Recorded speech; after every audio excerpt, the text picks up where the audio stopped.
Dear students and friends, आज हम लोग स्टार्ट करेंगे निश्चित समाकलन के गुण। निश्चित समाकलन के गुण की जरूरत हमको क्यों पड़ गई? किसी दिए गए समाकल्य का जब निश्चित समाकलन निकालना होता है तो हमको ऐसे समाकल्य मिलते हैं जिनका हम निश्चित समाकलन आसानी से निकाल नहीं सकते या कैलकुलेट ही नहीं हो पाएगा। तो उस स्थिति में हम लोग निश्चित समाकलन के गुण पढ़ेंगे, जिसमें 6 गुण हैं। जिसमें फर्स्ट गुण है integration from a to b of f(x) dx is equal to integration from a to b ft dt। अर्थात निश्चित समाकलन में चर को बदल देने से उसकी वैल्यू में कोई परिवर्तन नहीं होता है।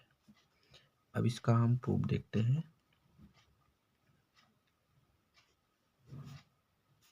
लेफ्ट हैंड साइड से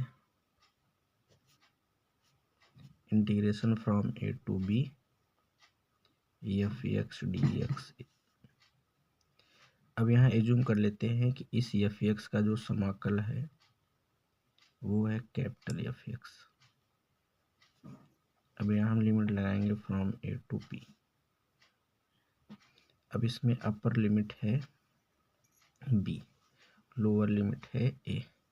अब अपर लिमिट की वैल्यू हम लोग यहाँ रखेंगे x के स्थान पे, ये मिलेगा fb माइनस लोअर लिमिट रखेंगे हम लोग a x के स्थान पे, तो मिलेगा ये, तो fb माइनस f है। अब इसी प्रकार हम लोग निकालते हैं राइट हैंड साइड। तो राइट हैंड साइड है from a to b ft dt। अब इस ft का t के सापेक्ष समाकलन मान लेते हैं कैपिटल ft है। अब इसका लिमिट हम निकालेंगे फ्रॉम a to b। फिर जिस प्रकार से हम लोग इसमें निकाले हैं इसी प्रकार से यहाँ पर भी निकालेंगे।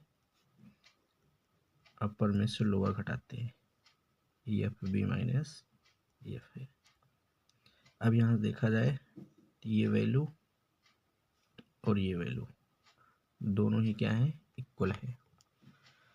तो हम कह सकते हैं कि अर्थात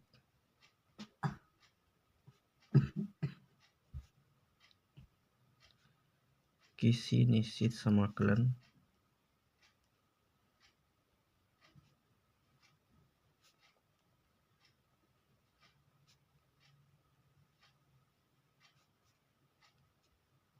का चर बदल देने से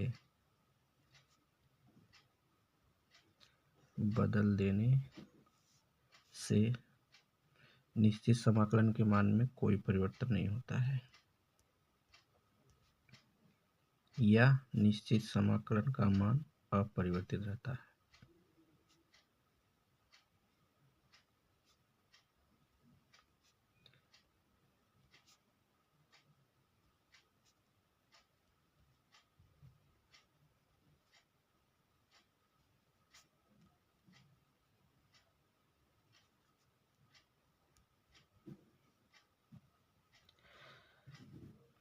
तो इस निश्चित समाकलन के गुण में पहली प्रॉपर्टी है from a to b f(x) dx equal to from a to b ft dt।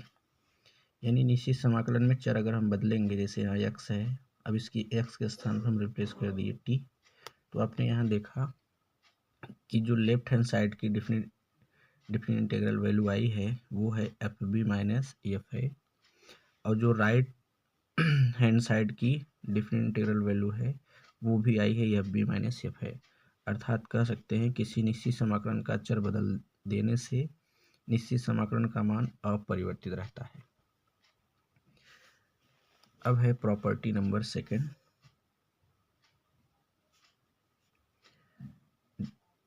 Integration from a to b f(x) dx is equal to negative sign के साथ different from b to a f(x) dx।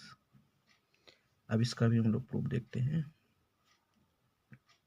इसमें हुआ क्या है कि different integral में lower और upper limit को इंटरचेंज कर देने से डिफरेंट इंटीग्रल के मान में कोई परिवर्तन नहीं होता, लेकिन उसका साइन चेंज हो जाता है, चिन्ह बदल जाता है।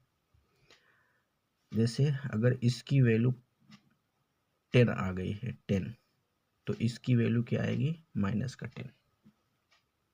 न्यूमेरिकली वैल्यू सेम होगा, बस साइन चेंज हो जाएगा। तो इसका हम लोग प्रूफ देखते हैं। Left hand side different integral from a to b f(x) dx। तो इस फंक्शन f(x) का x के सापेक्ष समाकलन करेंगे। तो मान लेते हैं कि यह है कैपिटल f(x). अब लिमिट लगाएंगे फ्रॉम a to b। अच्छा, यहाँ पे जो हम समाकलन करते हैं चर x के सापेक्ष, इसलिए यह x की वैल्यू होती है। लोअर लिमिट जो है वो भी x है, अपर लिमिट जो है वो भी x है। तो अब अपर लिमिट रख करके लोअर लिमिट को घटा देंगे, तो ये हो जाएगा FB माइनस FA। अब इसी तरीके से राइट हैंड साइड में हम लोग देखते हैं minus from B to A, different integral minus from B to A of f(x) dx। अब इसी प्रकार इस f(x) का फिर से x के सापेक्ष समाकलन करते हैं। तो मान लेते हैं ये है कैपिटल f(x). अब यहाँ लिमिट लगाते हैं फ्रॉम B to A। फिर वही प्रोसेस, अपर में से लोअर वैल्यू घटाएंगे। ये हो गया FA माइनस FB। अब हम माइनस का प्रोडक्ट करेंगे तो मिलेगा कितना माइनस FA, ये हो जाएगा प्लस FB। इसको हम ऐसे ले सकते हैं FB माइनस FA। अब यहाँ देख रहे हैं कि राइट हैंड साइड की वैल्यू और यहाँ लेफ्ट हैंड साइड की वैल्यू दोनों क्या है सेम है, इसलिए हम कहेंगे कि different integral from a to b of f(x) dx is equal to negative sign of from b to a of f(x) dx। अर्थात कह सकते हैं कि किसी निश्चित समाकलन की निम्न सीमा और उच्च सीमा को इंटरचेंज कर देने से उसकी न्यूमेरिकल वैल्यू में कोई परिवर्तन नहीं होता, किंतु चिन्ह बदल जाता है। अब इसके आगे हम प्रॉपर्टी नंबर 3 पे आते हैं। तो प्रॉपर्टी नंबर 3 है integration from a to b f(x) dx is equal to integration from a to c1 f(x) dx plus c1 to c2 f(x) dx plus dot dot plus cn to b f(x) dx। अर्थात इस निश्चित समाकलन की जो lower limit है a, upper limit है b, यह एक क्लोज इंटरवल को रिप्रेजेंट करता है और इस क्लोज इंटरवल को हम सब इंटरवल में ब्रेक कर दिए। अब इसको रियल लाइन पे हम लोग अच्छे समझ सकते हैं। इसके लिए हम लोग रियल लाइन ड्रा करते हैं। ये मान लेते हैं यहाँ से ये a रिप्रेजेंट करता है और ये है b। अब इसके बीच में हम पॉइंट ले लिए c1 c2 dot dot cn।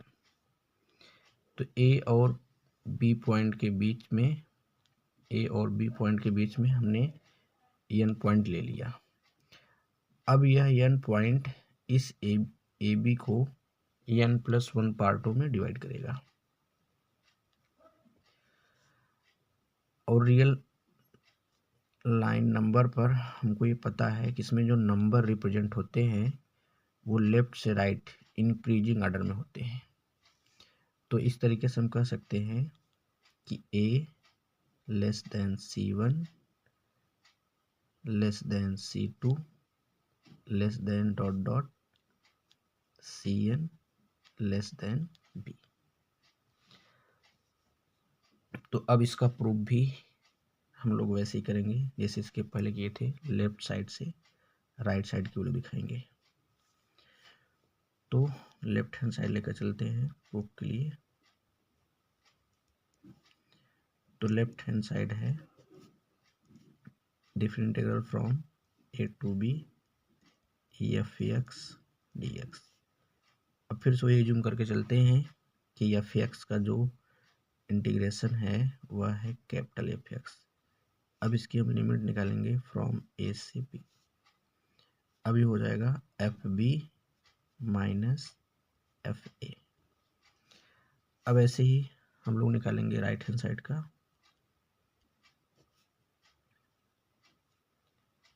तो राइट हैंड साइड में है integration from a to c1 of f(x) dx plus integration from c1 to c2 f(x) dx plus dot dot plus integration from cn to b f(x) dx। अब इस function का x के सापेक्ष derivative हम मान लेते हैं कि ये है कैपिटल F(x). अब इसकी limit from a to c1 plus ऐसे ही जब इसका समाकलन मान लिया गया कैपिटल F(x) है तो यही फंक्शन यहाँ पर भी है, इसलिए इसका भी क्या होगा कैपिटल F(x). यहाँ इंटरचेंज नहीं कर सकते क्योंकि फंक्शन ये और ये एज इट इज है, प्लस डॉट डॉट प्लस। अब ऐसे यहाँ पर भी होगा क्योंकि फंक्शन चेंजेबल नहीं है। अब इसका लिमिट रखेंगे डिफिनिट इंटीग्रल की डिफिनीशन से। तो fc1 माइनस fa प्लस यहाँ पे होगा fc2 minus fc1 plus dot dot plus यहाँ लिखेंगे हम fb माइनस fcn।